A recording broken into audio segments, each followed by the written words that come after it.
다니엘서 6장 10절에서 14절 말씀입니다. 다니엘서 6장 10절에서 14절 말씀, 구약성경 1243쪽 정도 되겠습니다. 1243쪽 다니엘서 6장 10절에서 14절 말씀 교독하도록 하겠습니다. 제가 먼저 읽겠습니다. 다니엘이 이 조서에 왕의 도장이 찍힌 것을 알고도 자기 집에 돌아가서는 윗방에 올라가 예루살렘으로 향한 창문을 열고 전에 하던 대로 하루 3번씩 무릎을 꿇고 기도하며 그의 하나님께 감사하였더라. 그 무리들이 모여서 다니엘이 자기 하나님 앞에 기도하며 간구하는 것을 발견하고, 이에 그들이 나아가서 왕의 금령에 관하여 왕께 아뢰되, 왕이여, 왕이 이미 금령에 왕의 도장을 찍어서 이제부터 30일 동안에는 누구든지 왕 외에 어떤 신에게나 사람에게 구하면 사자굴에 던져 넣기로 하지 아니하였나이까 하니, 왕이 대답하여 이르되, 이 일이 확실하니 메대와 바사에 고치지 못하는 규례니라 하는지라. 그들이 왕 앞에서 말하여 이르되, 왕이여, 사로잡혀온 유다 자손 중에 다니엘이 왕과 왕의 도장이 찍힌 금령을 존중하지 아니하고 하루 3번씩 기도하나이다 하니, 함께 읽겠습니다.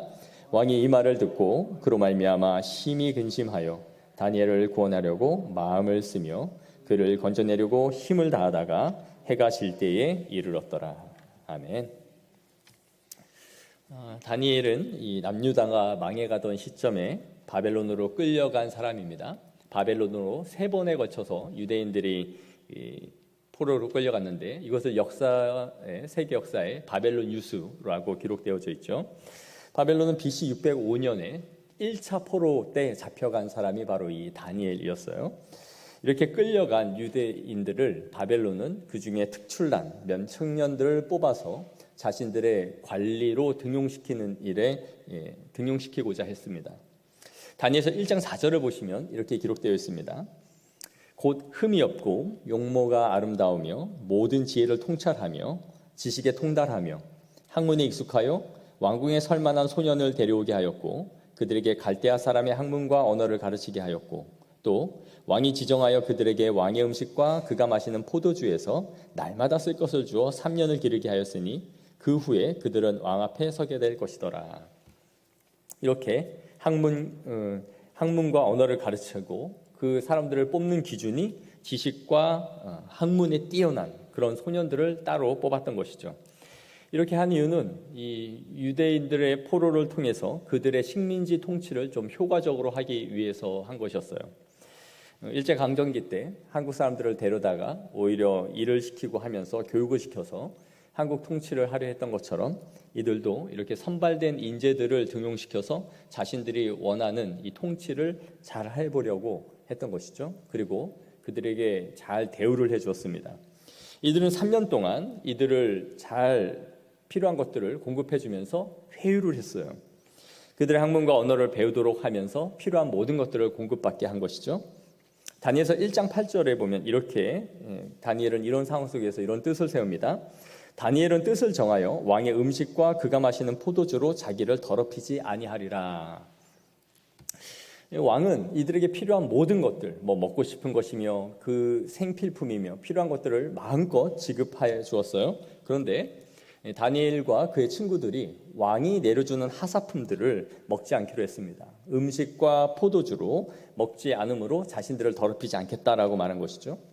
다니엘이 이렇게 한 이유를 2가지로 생각해 볼 수 있는데, 아마 왕이 내려준 이 음식은 이방신에게 바쳐졌다가 내려온 그 제사에 드려진 음식이었기 때문에 그가 이방신에게 드린 이 음식을 먹음으로 자신을 더럽히지 않고자 했던 것으로 볼 수 있고요. 또 하나는 이들이 먹는 그 산의 진미의 음식들이 구약의 율법에서 먹지 말라 명시한 그 부정한 음식들에 해당됐기 때문에 아마 자신들이 이 율법에 위배되는 행위를 하지 않겠다라고 마음을 먹었다라고 할 수 있어요. 다니엘과 세 친구들은 이렇게 하여 자신들을 부정하게 만들 수 있는 이 상황 속에서 끝까지 신앙인으로 하나님을 바라보며 살겠다라는 뜻을 정했던 것이죠. 이들에게는 신앙적으로 결코 양보할 수 없는, 타협할 수 없는 선을 자신들이 설정해 놓았던 거예요. 포로로 보면 포로의 입장에서는 그들에게는 가장 좋은 기회였던 것이죠. 이방 땅에서 바벨론에서 관료로 등극할 수 있는 그러한 상황이었지만 그들이 이것을 포기할 준비를 하고 있었던 것입니다. 우리 마지노선이라는 말을 많이 쓰죠. 마지노선은 이 프랑스군이 독일군을 막으려고 했던 저지선이었습니다. 앙드레 마지노라는 이 지명에서 유래된 것인데요. 그들이 이곳에 엄청난 요새를 구축했어요. 독일군이 침범하면 절대로 이 선은 밀리지 않겠다라고 사수하기 위해서 50억에서 70억 프랑의 수조에 달하는 돈을 들여서 거길 요새를 구축했죠. 물론 독일은 그 길을 피해서 우회하여 프랑스를 공격해버렸습니다.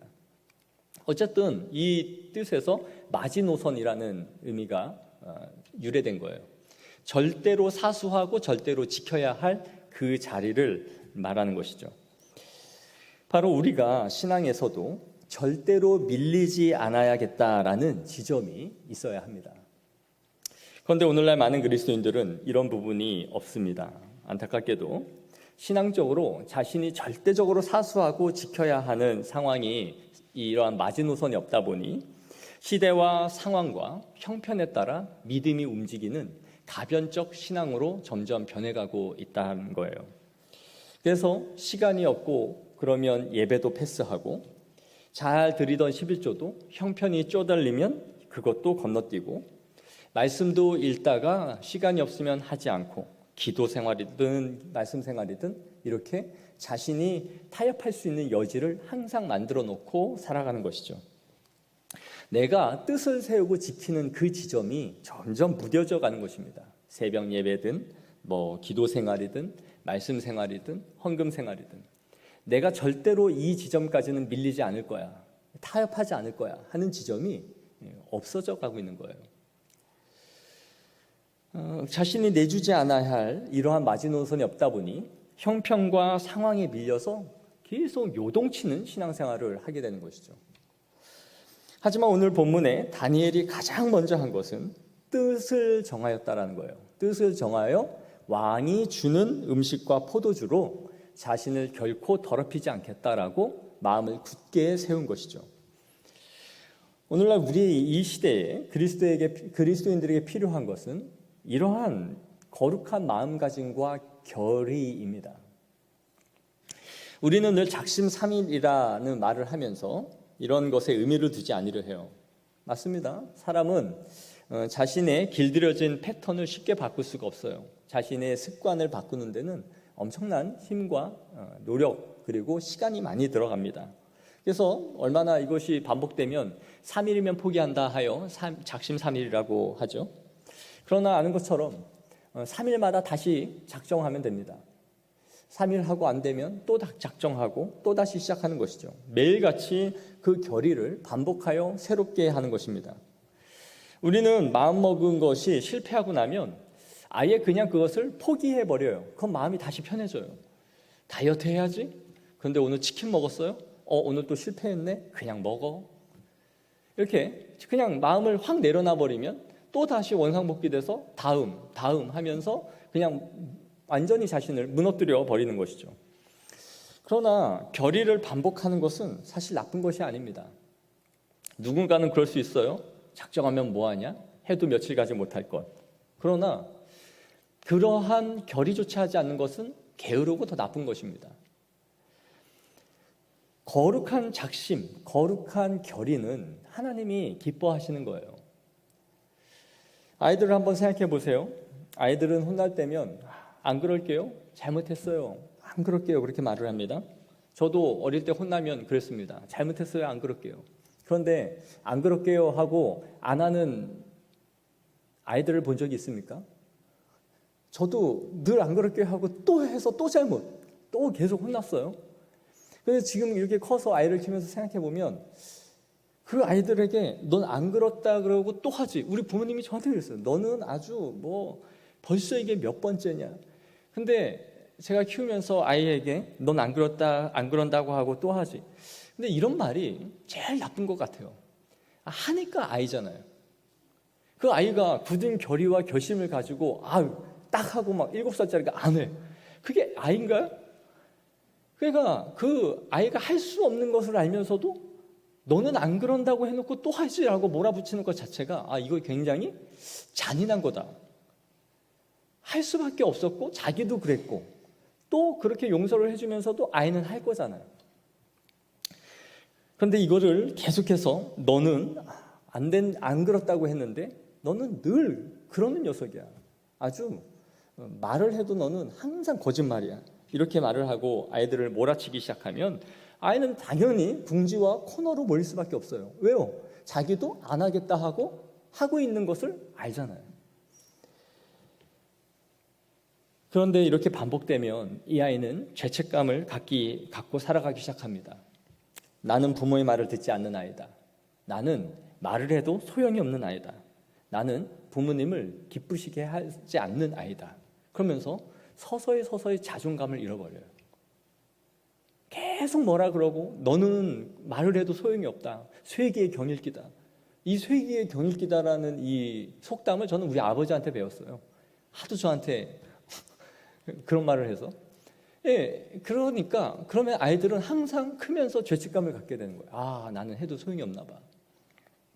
그러나 사랑하는 성도 여러분, 하나님은 우리가 결심한 것에 대해서 못했다고 우리를 몰아치지 않습니다. 베드로가 난 죽을지언정 모두 다 주를 부인할지라도 나는 주님 따를 거예요. 그러고 나서 그놈이 3번 부인하고 저주하고 맹세했어요. 다시 나타났을 때 너 일로 와봐. 너 뭐라 그랬어? 아주 수제자 노릇하더니 너는 이렇게 아마 코너로 몰았으면 아마 베드로는 예수님 앞에 나타나지조차 못했을 것 같아요. 예수님은 우리가 거룩한 결의와 작정을 한 것에 대해서 못했다고 그렇게 몰아붙이는 하나님이 아니에요. 우리가 마음에 거룩한 각오와 결단을 하고도 못할 수 있습니다. 새벽 예배 해봐야지, 기도 생활 해봐야지 하고 며칠 못할 수도 있어요. 며칠 가지 못할 수도 있어요. 그러나 그 각오와 그 결의 때문에 2일이라도 하고 일주일에 3일이라도 하는 거잖아요. 그리고 또 안 되면 다시 시작하는 거예요. 그 각오라도 하니까 그렇게 나아가는 것입니다. 그런데 해도 소용없다고 생각하여 말씀을 읽을 계획조차 하지 않고 기도할 시간조차 확보하려 하지 않으면 우리는 아무것도 하지 않는 것이죠. 주일날 성경 읽기 일독표 나눠드렸죠. 아직 시작이 안 되고 있는 분이 있을 것이다 라고 저는 믿고 싶지 않지만 심증은 갑니다. 그러나 안 됐다 하여 포기하면 안 돼요. 그러한 각오는 또 반복하고 또 해서 4장이 안 되면 2장이라도 계속 그 마음을 가지고 나아가야 되는 것입니다. 그러므로 우리가 굳은 의지와 뜻을 하나님께 세우는 것, 이것이 먼저입니다. 마음을, 뜻을 먼저 하나님 앞에 두는 것이에요. 다니엘은 자신이 등용되기 전부터 이렇게 뜻을 세우고 준비한 사람이었어요. 그런데 오늘 본문의 6장에 보면 다니엘이 왕의 도장에 찍힌 명을 알고도 기도를 했음을 지금 보여주고 있죠. 이것은 다니엘을 모함하려 하는 자들의 트릭이었습니다. 그에게 함정을 파놓고 기도하기를 기다렸던 것이죠. 당시 바벨론의 통치를 하는 사람들이 모두 120방백이었는데 그 중에 3명의 총리가 있었습니다. 다니엘은 그 3명의 총리 중에 한 명이었어요. 그러니까 왕을 빼놓고는 서열 3위 안에 들어가는 대단히 큰 고위 관료로 그가 올라갔던 것이죠. 포로로 잡혀온 이 신분의 유대인이, 이 약소국의 유대인이 총리 3인 안에 들어가 있는 것이 눈에 가시 같았겠죠. 그리고 왕은 그를 의지했고 그의 뛰어난 명석함에 그에게 많은 것들을 의지하며 나아갔을 거예요. 그러자 이 정적들이 시기를 했고 그를 넘어뜨릴 기회를 엿보고 있었던 것이죠. 그것이 무엇이냐? 그의 약점을 잡고자 했는데 그게 바로 다니엘의 기도 습관이었습니다.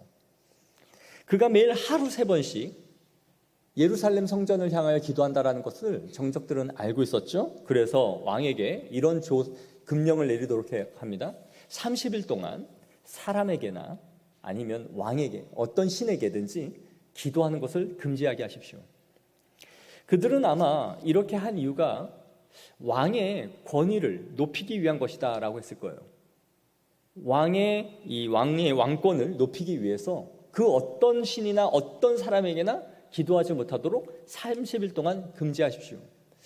왕이 자신의 왕권을 높이는 일환으로 이러한 법령을 만들자라고 스스로 하니 거부할 이유가 없었겠죠. 그러나 이것이 자신이 사랑하는 다니엘이 올무에 걸리게 될 것이라는 것을 그는 알지 못하고 이 조서에 도장을 찍고 말았던 것입니다. 그러나 10절을 보시면 이렇게 기록되어 있습니다. 다니엘이 이 조서에 왕의 도장이 찍힌 것을 알고도 그는 하던 대로 기도를 해 나갔던 것이죠. 이것을 보면 다니엘은 정해진 시간에 자신의 기도를 규칙적으로 했다라는 것을 볼 수 있어요. 이렇게 시국이, 상황이, 분위기가 열악해져 가고 있는 상황 속에서 거기에 편승하지 않고 자신이 늘 하던 습관대로 기도를 뜻을 세우고 해 나갔던 것이죠.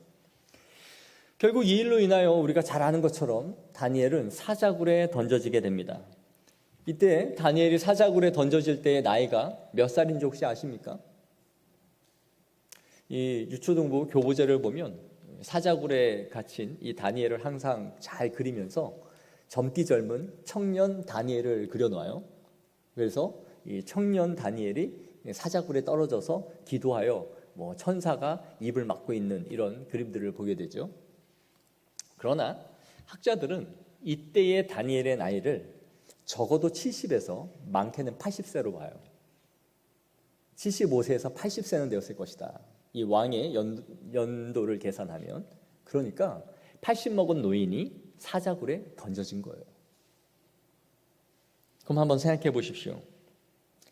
20세의 젊은 나이에 20대의 젊은 나이에 등용을 했던 이 다니엘이 80세에 이르도록 60여 년의 시간 동안 그가 변함없이 하나님 앞에 규칙적으로 나아가고 있었음을 성경은 보여주고 있는 거예요. 굉장히 은혜가 되지 않습니까?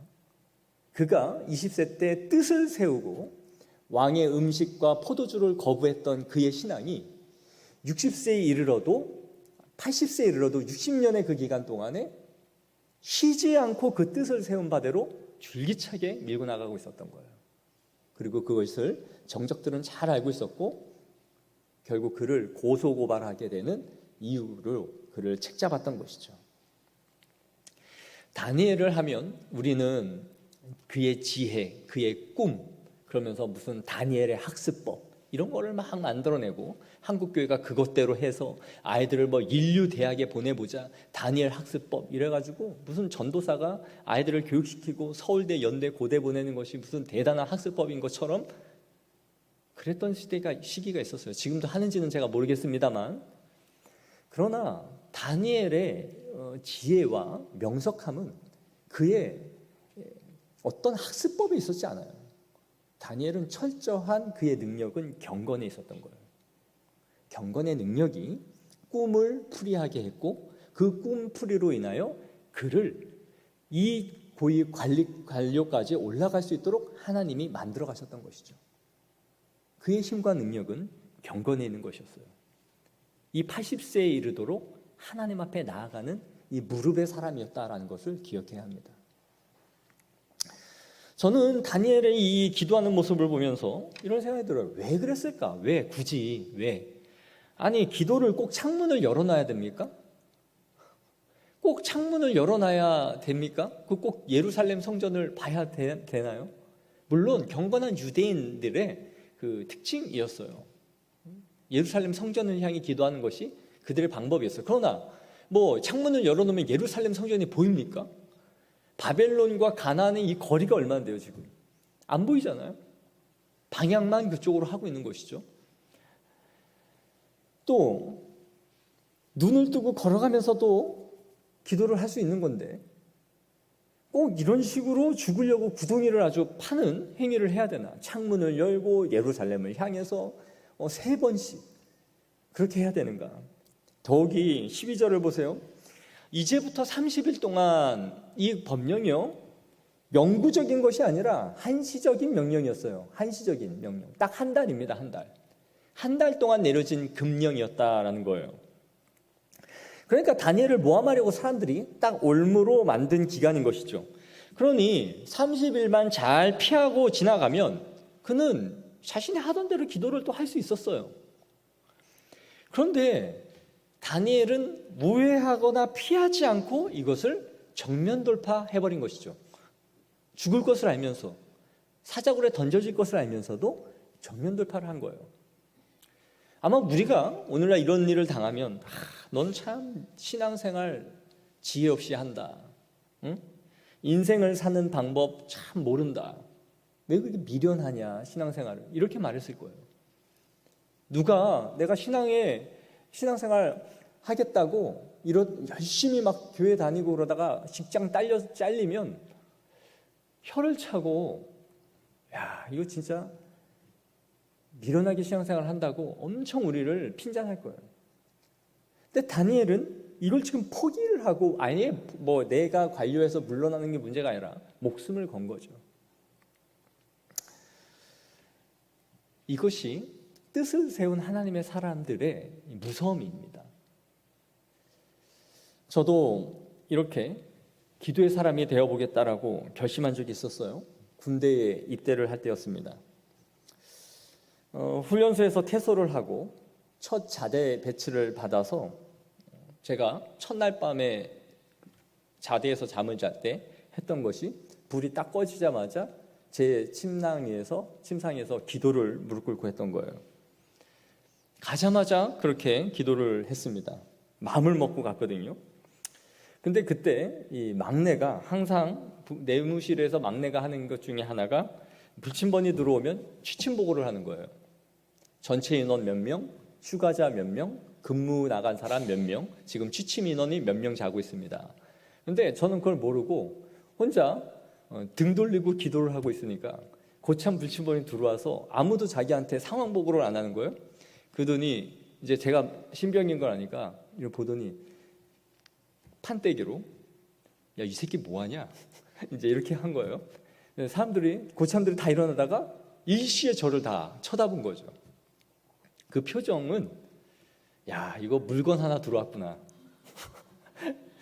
야, 이거 진짜 우리 내무실 이제 심각한 게 하나 진짜 고문관 같은 게 들어왔구나. 이런 표정으로 저를 보더라고요.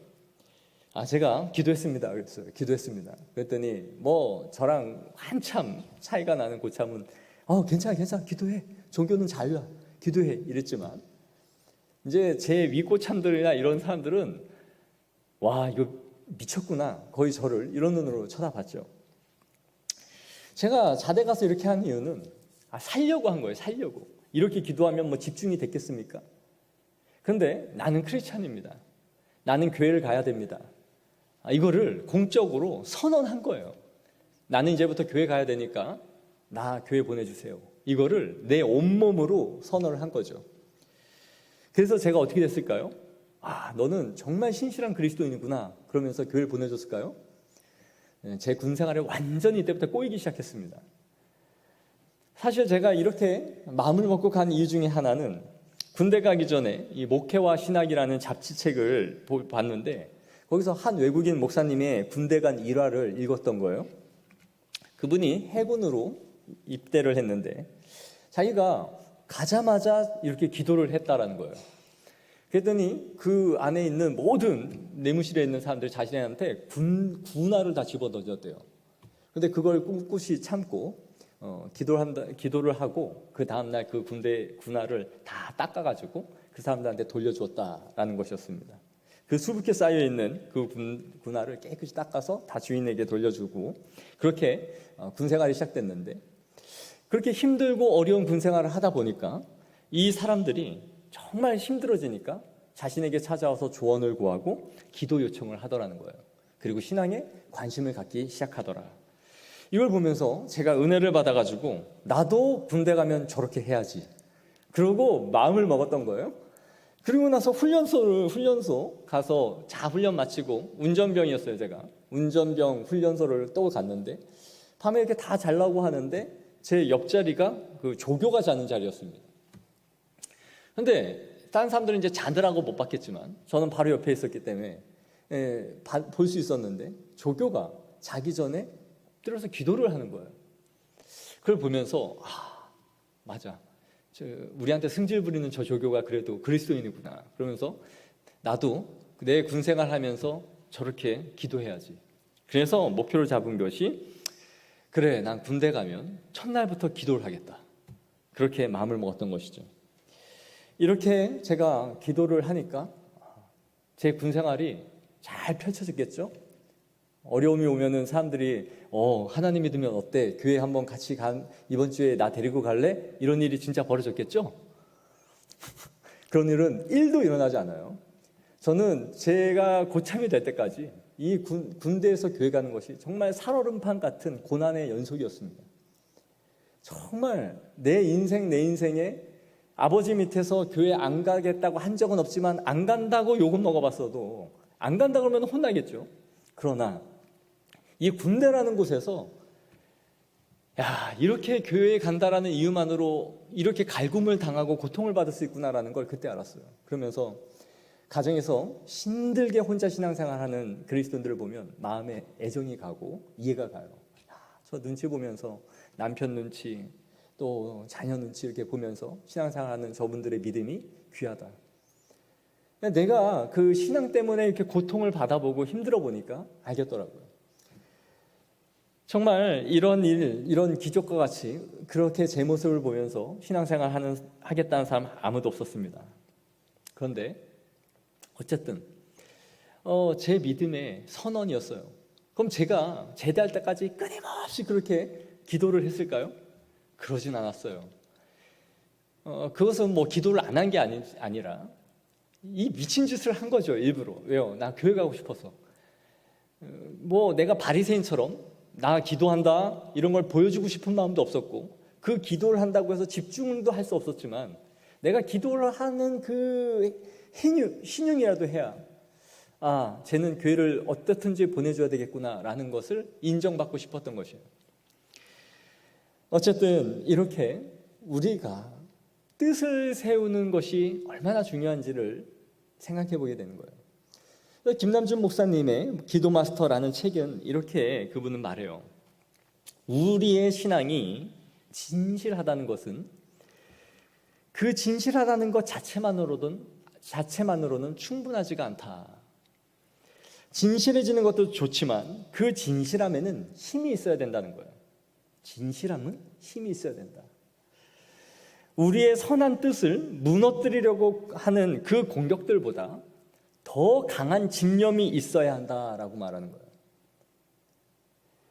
우리의 진실함도 그것을 든든히 세울 수 있는 거룩한 강인함이 없이는 우리의 선한 뜻도 온전히 세워질 수가 없다라는 것이죠. 진실함 그 자체를 우리는 참 귀한 것이다라고 말하지만 그 진실함도 강인함 위에 세워져 있지 않은 진실함은 견고하게 그 진실함을 유지해 나갈 수가 없다라는 것입니다. 그렇습니다. 우리는 저마다 좋은 뜻을 가질 수는 있어요. 모두 진실하고 신실한 그리스도인이 되고 싶다라는 영적인 갈망들은 다 가지고 살아갑니다. 나도 이런 신앙인이 되고 싶다라고 생각을 해요. 하지만 대부분은 우리는 상상 속에 있는 그리스도인이 돼요. 내가 그리는 그 상상 속에 있는 그리스도인, 다니엘이라는 이 이상적인 상상, 그 상상 속에 있는 그런 이상과 꿈을 가지고 상상만 하죠. 그러나 상상한다고 하여 그것이 내 신앙으로 되어지는 것은 아닙니다. 거룩한 뜻을 세우고 거룩한 목표를 갖고 살아갈 때에 신실하고 진실한 그리스도인이 되는 거예요. 상상은 아무런 희생이나 아무런 돈이 들지 않아요. 나도 저런 그리스도인으로 살고 싶어. 나도 나이가 들면 저렇게 멋지게 은퇴하고 싶어. 그런 생각은 누구나 할 수 있죠. 그러나 그것을 위하여 어떤 영적인 희생과 삶을, 거룩한 뜻을 가지고 그것을 밀고 나갈 수 있느냐라는 것이에요. 그러기 위해서 우리는 기도를 해야 하는 것입니다. 그 목표와 뜻으로만 이루어지는 것이 아니라 주님께 엎드림을 통해서 내가 생각하는 그리스도인의 형상으로, 모습으로 계속 바뀌어 가는 것이에요. 사랑하는 성도 여러분, 말씀을 맺기 원합니다. 하나님께 기도할 뜻을 세우십시오. 20대 때 젊은 다니엘이 80세의 노인이 되어서도 자신이 뜻을 세운 그 기도에 대해서 그 규칙을 깨뜨리지 않고 그 80세의 노인이 사자굴에 던져지기까지 하나님을 바라보았던 것처럼 하나님께 나아갈 거룩한 결의를 하십시오. 그리고 시간을 드리기로 작정하십시오. 그러면 하나님께서 우리의 기도를 들으십니다. 그 기도를 통해서 역사하시는 그 하나님을 경험하는 그 위대한 성도들이 되어지기를 축복합니다. 기도하겠습니다.